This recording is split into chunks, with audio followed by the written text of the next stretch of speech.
There's not a single framer of the Constitution or ratifier of the Constitution in the states, not one, who argued for this kind of judicial supremacy that is taking place today. None of them. In fact, they all cautioned in the Federalist Papers and the arguments of the states that the courts would be the least threatening because the elected bodies would have all the power.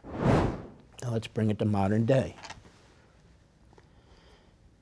These federal judges are called federal district judges because Congress, over time, in different judiciary acts, have created these federal districts.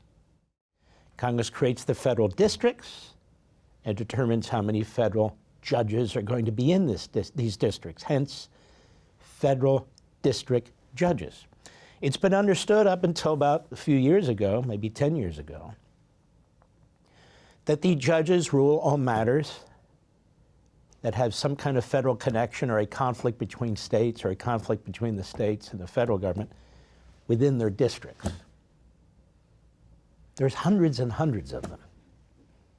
700 or 800 of them, maybe 600, whatever it is. It's a large number of them. These are lawyers who are plucked from obscurity, pushed by a president, and approved by the Senate. Now, in modern times, a lot of these judges were appointed by Clinton, Obama, and Biden. And on the way out the door, Biden was pushing them through as fast as he could, like an assembly line, because they controlled the Senate. The Democrats did. They controlled the Senate. Now, these are federal district judges. They don't have national powers. So let's begin there. It's number one. Number two, in exercising judicial review, which is not a power that is enshrined in the Constitution, but it is a power that has been created by the Supreme Court, these lower court judges, which are not in the Constitution, judicial review, which is not in the Constitution, is to be used with reluctance and care. At best, you can argue it's an implied power, but that, to me, is even saying too much.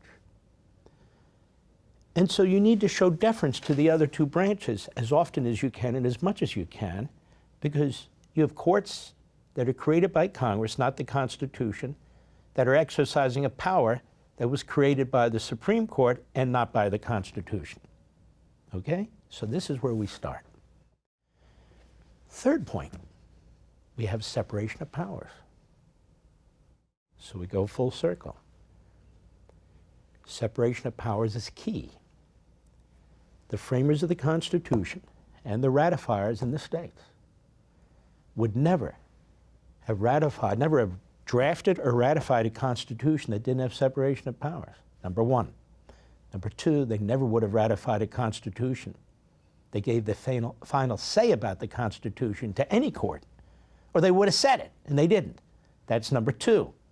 Number three, they wouldn't tolerate what's going on today. Lower courts, not in the Constitution, making decisions that belong in the executive branch, defying or issuing injunctions, or even less, temporary restraining orders, or reversing the decisions of a president who is in the Constitution and who's elected nationwide. These are district judges. So on all these levels, separation of powers, judicial review, the actual formation of the lower courts, they don't have the power to usurp a president when he's undertaking his ministerial tasks. Ministerial tasks. Human resources decisions, how many employees he wants, how many employees he doesn't. National security and foreign policy decisions, whether he wants to spend money that a prior president was spending on foreign countries or foreign policies or not. It's a ministerial decision. A president, whether he wants to rejigger or restructure a department, I don't need U.S. aid anymore, I'm going to abolish that, and so forth and so forth. It's a ministerial decision. Every corporate manager makes those decisions. whether he wants wokeism to operate throughout the federal government. That's a political policy. Whether he wants transgender individuals to qualify for positions in the military, and he says no because he doesn't think it's useful to military order and readiness. He's the commander-in-chief. Whether he wants access to data on computers at the Department of Treasury, or whether he wants access to payroll records at Social Security to make sure the checks are going to the right places. This is basic stuff. Whether he wants to deport, number one, illegal aliens. Number two, who are gang members and criminals. Number three, who are from an enemy state, Venezuela. These are all executive actions, executive decisions. And in every single case I just mentioned, one of these federal district judges has issued nationwide, first temporary restraining orders, then temporary injunctions, and in some cases outright reversals of the president's decisions. You now know more than 99.9% of the lawyers on TV who pretend to know what the hell they're talking about. According to Montesquieu, when you have one branch that mixes with the others, that seizes authorities from the others, and Montesquieu was the most important philosopher during the constitutional period of this country, and he's cited several times in the Federalist Papers. And there's not a single framer of the Constitution or ratifier of the Constitution in the states, not one, who argued for this kind of judicial supremacy that is taking place today. None of them. In fact, they all cautioned in the Federalist Papers and the arguments of the states that the courts would be the least threatening because the elected bodies would have all the power, the legislature and the president, to counter them. Hasn't turned out that way, has it?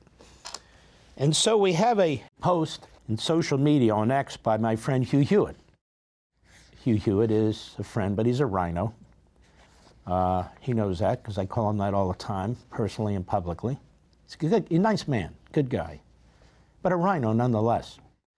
You know, he came out a few months ago defending Mitch McConnell. Mitch McConnell, in the last few years, has been indefensible. So he pretty much takes the party line. When I was backing Reagan in '76, he was backing Ford, if you get my drift. And so we have Hugh Hewitt posting a statement in response to Chief Justice John Roberts and President Trump. President Trump said this Judge Boasberg should be impeached. This is the judge who ordered the return of planes that were carrying these Venezuelan terrorists, torturers, sex traffickers, and on and on and on. Illegal aliens of the worst kind. There they are in international air. They've already taken off, they're gone, and the judge orders them president. You order them to return immediately. For more, sign up for Levin TV.